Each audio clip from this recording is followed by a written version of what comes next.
এমন কিছু জিনিস আছে না যা আপনি আপনার স্বামীর কাছে বলতে পারেন না, কিন্তু মাতা পিতার কাছে বললে মনটা দুঃখটা একটু কষ্টটা লাঘব হয়। এমন জিনিস আছে ভাইয়ের কাছে বলতে পারবেন না, মা বাবার কাছে বলা যায়। এই পৃথিবীতে কষ্ট বোঝার মতো এই দুটি প্রাণী ব্যতীত আর কেউ নেই। আপনি যত রাতই হোক ঘরে ফিরছেন, দেখবেন দুটি প্রাণী ঘুমায় না, একটি হলো না, আরেকটি হলো না।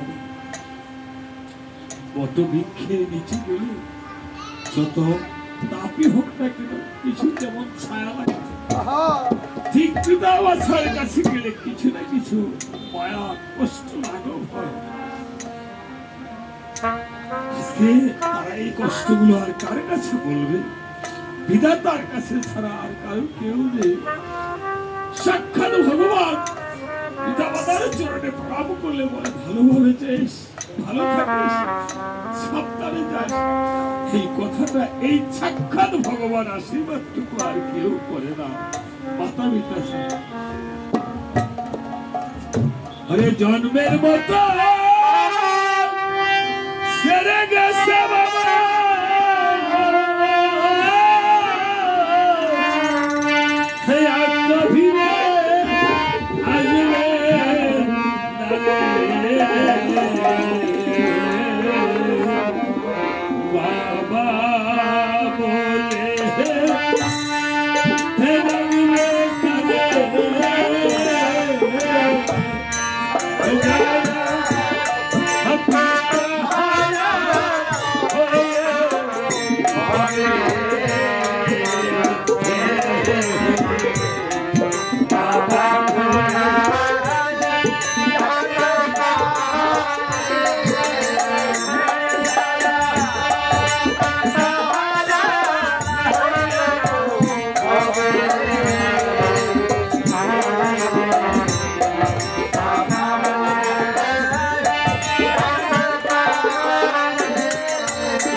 আমরা এই গৌরাঙ্গ চন্দ্রের জন্য যদি কোনো ভুল তুমি করে দিতে, মানুষ তো জন্মে কিছু না কিছু ভুল তো করতেই পারে, জেনে না জেনে।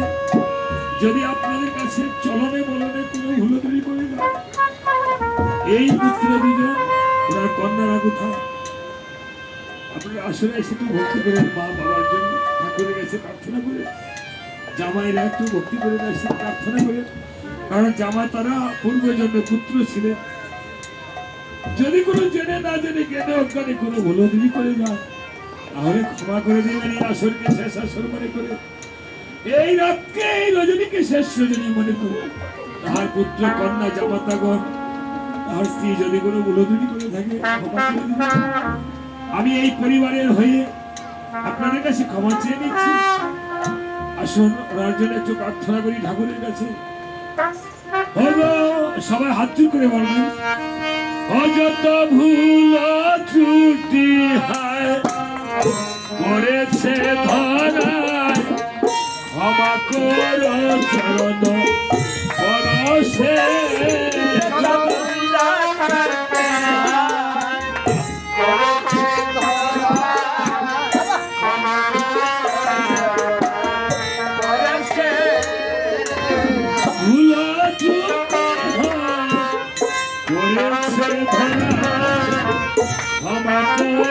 চরণ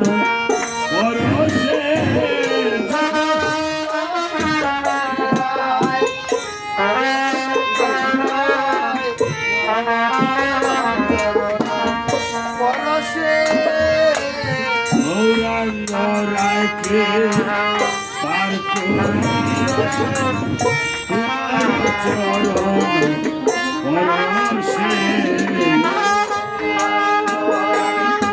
গৌরাঙ্গ রায়কে চরণ পরশে। গৌরাঙ্গ রায়ের পারের বেলা,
আমরা এই আসরে একটু প্রাণ বলে গরুর ধ্বনি করবো, সবাই বলেন।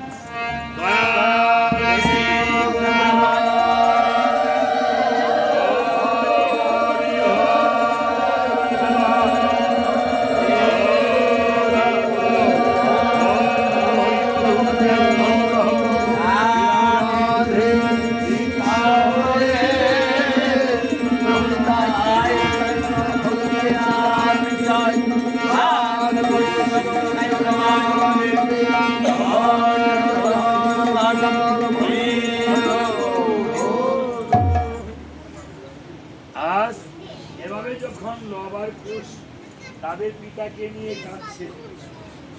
আজ এবার বাল্মীক মুনি বসে বলছে, লক্ষণ হ্যাঁ তোরা কেন তোদের বাবার জন্য কাঁদছিস? হ্যাঁ আর মা সীতাকে তোরা কেন মাকে কষ্ট দিচ্ছিস? কষ্ট দিচ্ছিস, এই জগতে যদি কেউ মাকে কষ্ট দেয় হ্যাঁ, তাহলে সে যত বড়ই হোক না কেন সুখী হতে পারে না। পিতার সাথে যেদিন তোদের পরিচয় করতে হবে হ্যাঁ। সেদিন আমি বাল্মীক করে পিতার সাথে পরিচয় করিয়ে দিব। এদিকে তখন সুমন্ত্র নিমন্ত্রণের জন্য করেছে গমন। গমন সুমন্ত্র কিভাবে নিমন্ত্রণের জন্য গমন করেছে জানো? কিভাবে? সুমন্ত্র এভাবে চলছে। আজ তুই যে সমুদ্র তুমি সুমন্ত্র সুমন্ত্র চলে সুমন্ত্র করেছে গমন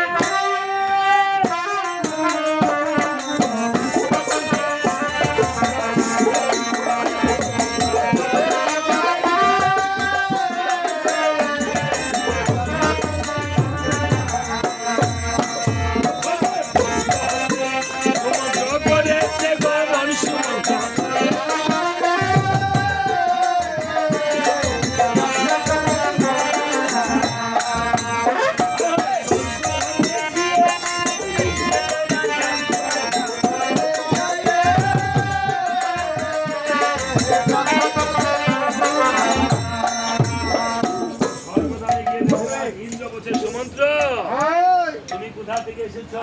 অযোধ্যা হতে ও, কিসের জন্য? এই পত্রখানা পাঠ করে দেখুন। পত্রখানা পাঠ করে দেখিবারে পায় পায় রামচন্দ্রের জন্য অশ্বমের যজ্ঞে নিমন্ত্রণ বসে লেখা যায়। দেখা যায়, পত্রখানা পাঠ করে মহা সন্তুষ্ট হলো। যাবে বলে বিদায় করে দিল। ওই যে করেছে গমন সুমন্ত্র।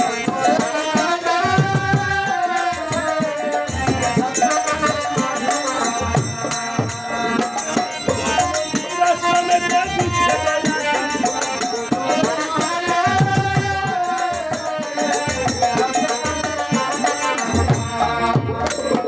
দিবস করিয়া আসলে গিয়ে দেখিবারে পায় পায় মণি ঠাকুর কার্যটা করেছে কেমন? কেমন? আর সারা জায়গায় মধ্যে লতা পাতা দিয়ে নির্মাণ করে ঘর। ঘর সেইবারে ইলাজ না করে তিনি বাহিরে বসে আছেন বাহিরের উপর। বলছে মণি ঠাকুর ওই, এত সুন্দর নির্মাণ করে ঘর আপনি কেন বসে আছেন বাহিরের উপর? বলছে সুমন করে হ্যাঁ। এই ঘরে যা পরিশ্রম করেছি তা সবই বৃথা করেছি। কেননা আমার যখন প্রাণ পাখি যাবে উড়া করে চলে সেদিন এই ঘরে কে বিরাজ করে? করবে বেড়া, এই ঘর আর দেহবরের মধ্যে কোনো পার্থক্য তেমন নাই। কোনো পার্থক্য নেই। সমুদ্র বসে মণি ঠাকুর হ্যাঁ। আপনি কি আপনার আয়ুর কথা বলতে পারবেন? আরে এই তো ক্ষণকালের আয়ু নিয়ে এই বলছে মণি ঠাকুর তাহলে শ্রবণ করেন।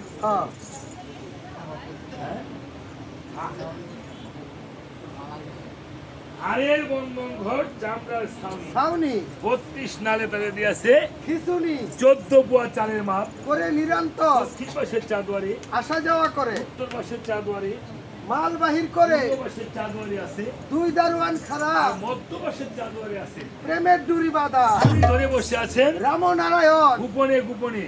টেলিগ্রাম চালায় রাত্র 12টার পর। রাত্র 12টার পর আবার টেলিগ্রাম হয় নাকি? রাত্র 12টার পরে যদি গোসাই গোবিন্দের গোপন নাম্বারে ডায়াল করতে পারে